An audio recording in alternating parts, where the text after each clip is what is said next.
जिसके बारे में किसी को ना कोई खोज है ना खबर है। पुलिस पे जब दबाव डाला जाता है, उनसे बार बार आग्रह किया जाता है, तब पुलिस अपनी मुखबिरी से पता करती है कि आखिर वो लड़का कहाँ गायब है और क्या हुआ है। तब दो लोगों का नाम सामने आता है, एक महिला और एक पुरुष का। पुलिस काफ़ी खोजबीन के बाद उस महिला और पुरुष को अपने हिरासत में लेती है। हिरासत में लेने के बाद पुलिस दबाव डालती है और उससे पूछताछ स्टार्ट करती है। शुरू में वो महिला और पुरुष इधर उधर की बातें करता है, लेकिन जब पुलिस अपनी शक्ति दिखाती है तो वो महिला पुरुष उसे एक घर में ले जाया जाता है जहाँ लापता व्यक्ति से उसकी आखिरी मुलाकात हुई थी। जब वो वहाँ जाती है पुलिस उस महिला और पुरुष को ले जाके, तो महिला आंगन में एक सेफ्टी टैंक के पास रुक जाते हैं और उधर की तरफ इशारा करती है। और वो जो लड़का जो उसके साथ होता है वो क्या करता है, सीढ़ी से होते हुए छत पे चला जाता है। हालांकि उसके साथ दो सिपाही भी ऊपर जाता है और उन लोगों को लगता है, और वो लड़का छत पे टहलने लगता है, तो लोगों को लगता है कि शायद ये कुछ इशारा करेगा या दिखाने का प्रयास करेगा।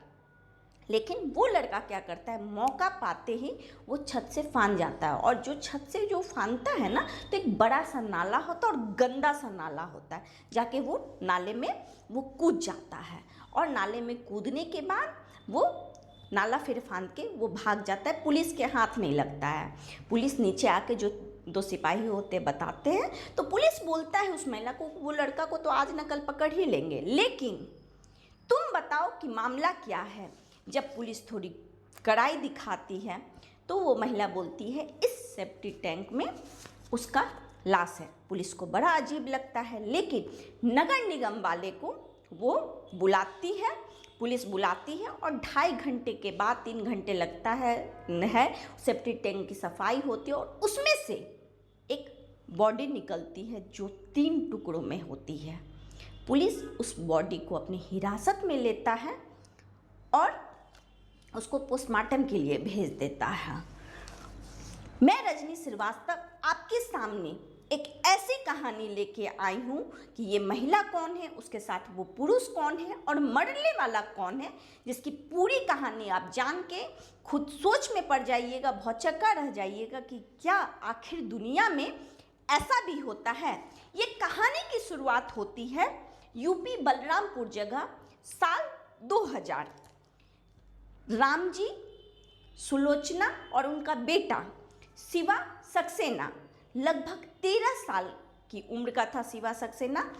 माँ, बेटा और बाप तीनों गाड़ी से गोंडा मसूरी की तरफ जा रहे थे, तभी एक ट्रक वाला आकर धक्का मार देता है। ऑन द स्पॉट शिवा के पिता जो राम जी होते हैं उनकी मौत हो जाती है और माँ के माथे में चोट लगता है, वो मेंटल हो जाती है, मतलब उसको कोई सुध बुध नहीं रहता है, वो जी रही है या कुछ भी, वो अपनी मानसिक स्थिति बिल्कुल ही खो बैठती है।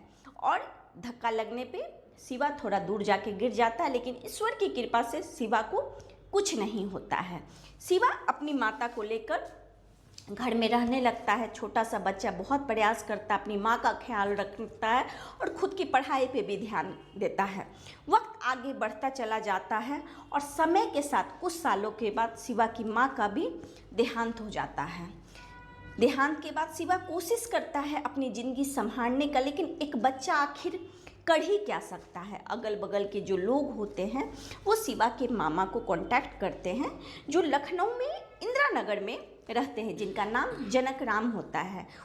उनको सिफारिश करते हैं, तब शिवा के जो मामा हैं जनक राम उसको अपने पास ले जाते हैं और वहीं उसको अपने पास रखते हैं, अपने बेटी की तरह पालते पोसते हैं। हालांकि जनक राम जी का एक और बेटा होता है, दोनों बच्चों का वो देखभाल काफ़ी अच्छे से करते हैं, पढ़ाते हैं, लिखाते हैं। समय के साथ शिवा बड़ा होता है और 2013 आ जाता है। शिवा नौकरी करने लगता है और अपनी जिम्मेदारी उठाने लगता है। तब जनक राम मामा का फ़र्ज, एक पिता का फ़र्ज अदा करते हुए उसकी शादी कर देते हैं। लखनऊ की लड़की होती है, उसका नाम होता है मधु अस्थाना उर्फ डॉली, से शादी हो जाती है। लड़की काफ़ी खूबसूरत होती है और दोनों एक जगह किराए का मकान ले लेते हैं, वहीं पास में ही हरिओम नगर होता है और वहाँ पति पत्नी रहने लगते हैं। 1-2 साल के बाद उनका एक बच्चा होता है, लेकिन दुर्भाग्य ऐसा होता है कि बच्चा 1 साल में ही डेथ कर जाता है। दोनों पति पत्नी काफ़ी उदास होते हैं, लेकिन पति पत्नी को समझाता है कि ज़्यादा मत सोचो, ईश्वर की जो मर्जी थी वो हम लोगों के साथ हुआ। और फिर कुछ समय के बाद वो लोग एक और बच्चा प्लान करते हैं। वो बच्चा होता है, लेकिन दुर्भाग्य से 6 महीने के बाद वो बच्चा भी नहीं बचता है। दोनों पति पत्नी एक दूसरे को समझाते हैं, सहारा देते हैं। शिवा हमेशा अपनी पत्नी को समझाता है, तुम चिंता नहीं करो, समय के साथ सब ठीक हो जाएगा, लेकिन पत्नी मायूस रहती है। एक दिन पत्नी कहती है कि मेरी यहाँ पास में मौसी रहती है, सगी मौसी है रंजना, वो लिफाफा बनाने का काम करती है। अगर मैं उनके साथ जाके काम करूँ, हाथ बटाऊँ, तो 2 पैसे घर में भी आएंगे और मेरा मन लगा रहेगा। पति बोलता है ठीक है, और पति हमेशा काम से बाहर आते जाते रहता है। पति की अच्छी नौकरी होती है, उसको बीच बीच में काम से दूसरे शहर भी जाना होता है। पत्नी मधु मौसी के यहाँ जाती है, काम करती है, लिफाफा के काम में लीन हो जाती है। समय आगे बढ़ता है, कभी कभी लिफाफा का काम घर पे भी ले आती है, घर में भी काम करती है। उसकी मौसी का एक बेटा होता है नीरज, जिसके साथ ये मिलके काम करती है। पति को भी कोई आपत्ति नहीं होता है, मौसेरा अपना भाई है, दोनों भाई बहन काम कर रहा है। कभी कभी ये जो मधु होती है नीरज के साथ जो लिफाफा बनता है, नीरज का मुख्य काम होता है कि जो लिफाफा बना है उसकी पैकेजिंग करके दुकान दुकान जाके उसको सेल करना, तो कभी कभी मधु भी उसके साथ चली जाती है। इन दोनों भाई बहन में इतनी दोस्ती हो जाती है कि दोस्ती कब प्यार में बदल जाता है इन लोगों को भी पता नहीं चलता, और दोनों के बीच प्यार हो जाता है। एक दिन शिवा काम से बाहर जा रहा था और वो मधु को बोलता है कि देखो होगा तो आज मैं रात में नहीं आऊँगा, कल आऊँगा, तुम्हें कोई परेशानी हो दिक्कत हो तो मुझे फ़ोन करना, घबराना नहीं। घर अच्छे से डोर नॉक करके, जो भी एक पति होता है समझा के पत्नी को जाता है। ये क्या करती है मधु, तुरंत पति के जाने के बाद इस नीरज अपने मौसेरे भाई को कॉल करती है और बोलती है कि तुम आ जाओ।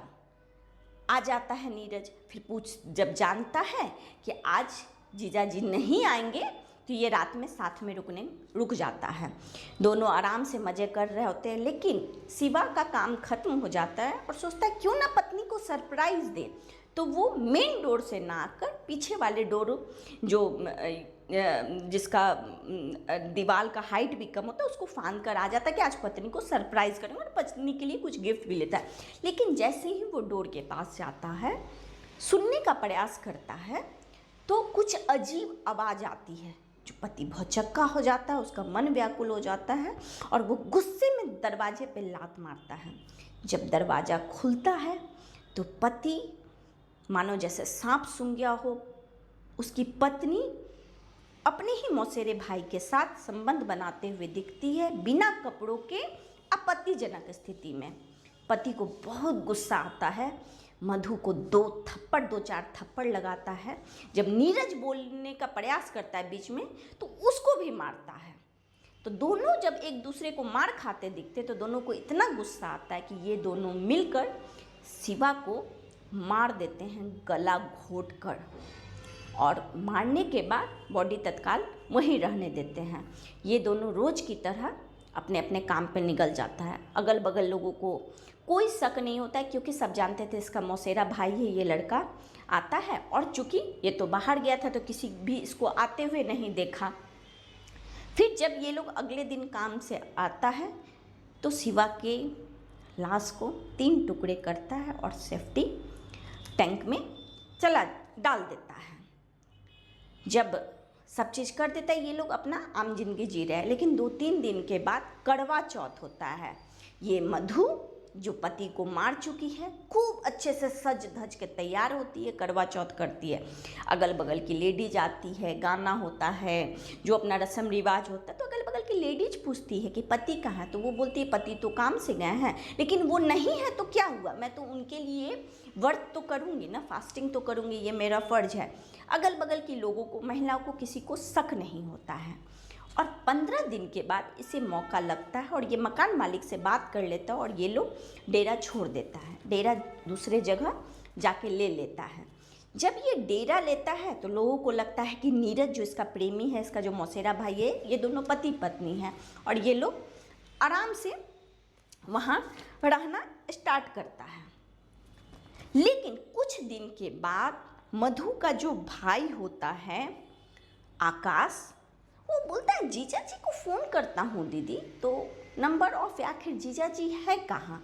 तो वो बोलती है काम पे गए, मैं काफ़ी दिन मुझसे भी नहीं बात हुई। लेकिन जब बार बार उसका भाई पूछता है तो ये क्या करती है, जाके एक थाना में, जो उसका नज़दीकी थाना होता है, वहाँ प्रार्थना पत्र दे देती है। लेकिन पुलिस भी इस प्रार्थना पत्र, वहाँ रोती गाती है, पुलिस भी इस प्रार्थना पत्र पर ध्यान नहीं देता। और ये चूँकि ये तो खुद पति को मारी होती, तो ये भी दोबारा पुलिस के पास नहीं जाती है। लेकिन जब 4-4.5 महीना होता है, ठीक है, तब जनक राम जी जो उसके मामा होते हैं, उनको कुछ डाउट होता है कि आखिर इतना दिन कहाँ रह गया। और ये बात है 10 दिसंबर 2016 की। तब वो आते हैं, सॉरी, ये बात है 26 फरवरी 2017 की। मतलब इस घटना को लगभग 4-4.5 महीने हो जाते हैं। इस बीच में जो भी शिवा के अपने लोग हैं, जो उनके कलीग्स हैं, जो भी चाहने वाले पूछते हैं, लेकिन ये सबको बोलती है काम से निकले हैं, आए नहीं हैं। जनक राम तक भी ये बात पहुंचती है। तो जनक राम 26 फरवरी 2017 को जाता है थाना और वहाँ थाना में FIR दर्ज करवाता है और पुलिस पर कार्रवाई का दबाव डालता है। तब पुलिस एक्शन में आती कि एक व्यक्ति आखिर 4-4.5 महीना से है कहाँ। पुलिस अपना चारों तरफ मुखबिरी करता है और ये 2 महिला का, ये महिला और इस नीरज का नाम आता है मधु का। पुलिस अरेस्ट करती है और अरेस्ट करने के बाद जब पूछती है, तब ये महिला उसको उसी जगह पे ले जाती है जहाँ उसने कांड किया था। महिला ले जाती है, सेफ्टी टैंक के पास खड़ी रहती है और नीरज छत पे जाता है। पुलिस को लगता है कि कुछ दिखाने का प्रयास कर रहा है, लेकिन वो कूद कर छत से कूद जाता है। उधर नाला होता है और नाला चूँकि इतना गंदा होता है कि पुलिस की कहीं ना कहीं लापरवाही है कि उस नाले में कौन कूदेगा, और उसी का फ़ायदा उठा के वो नीरज भाग जाता है। 2026 में, आज ये 2017 की घटना है और आज 2026 में इस बात को 9 साल हो गए हैं और नीरज पुलिस के हाथ नहीं लगा। लेकिन मधु पुलिस के हाथ लगी, चार्जशीट फाइल हुई और मधु को डिस्ट्रिक्ट कोर्ट ने उम्र कैद की सज़ा दी और 35,000 जुर्माना दिया। मधु आगे हाई कोर्ट या सुप्रीम कोर्ट में अपील की या नहीं की, इसकी जानकारी हम लोगों के पास नहीं है। लेकिन आज तक ये नीरज नाम का व्यक्ति नहीं पकड़ाया। दोस्तों, इस तरह की घटना आपके सामने लाने का हमारा मकसद सिर्फ और सिर्फ आपको जागृत करना होता है, आपको अवगत कराना होता है। अगर आपके पास कोई ऐसी ही घटना है जो चाहते हैं हम लाएं, जनता के सामने आनी चाहिए, तो आप हमें इनबॉक्स कर सकते हैं। तब तक के लिए जय हिंद, जय भारत।